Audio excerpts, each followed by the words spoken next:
Une visite guidée pour fêter la Journée mondiale de l'eau.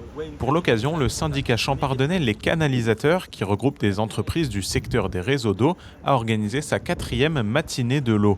Le thème choisi cette année, le fonctionnement du lac du Der. L'idée était de se dire, on a à proximité de nous un ouvrage qui est assez exceptionnel, c'est le lac du Der, qui a fêté ses 50 ans l'an dernier.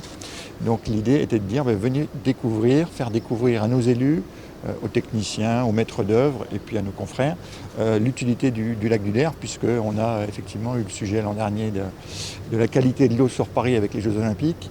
Donc voilà, on s'est dit que c'était quand même un sujet très intéressant, assez mal connu entre guillemets des champenois. On vient s'y balader, on vient s'y baigner, on vient faire du bateau.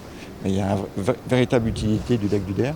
Une centaine de visiteurs ont pu découvrir tout le fonctionnement des réseaux d'eau qui gravitent autour d'un des plus grands lacs artificiels d'Europe, de la prise d'eau au canal de restitution. Sécurité, gestion, préservation de la biodiversité, autant de travaux de l'ombre mis à la lumière. Si bien rompre, c'est 6000 mètres cubes par seconde. Donc on n'est plus. J'ai beau mettre la main pour essayer de freiner l'eau, c'est plus possible, quoi. L'idée, c'est aussi de montrer ce qu'on fait, notre savoir-faire aussi, parce qu'il y a des vraies compétences de travail. Et puis voilà, montrer aussi les enjeux majeurs. On fait un travail dans l'ombre, bien souvent.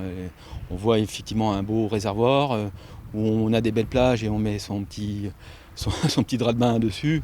Enfin voilà, mais il a d'autres missions, évidemment. C'est bien un réservoir à l'origine, quoi. Donc c'est important. On est bluffé par les dimensions, on est bluffé par la qualité du béton. Il n'y a pas une fuite, on voit que nos anciens, il y a 50 ans, ont bien prévu le coup.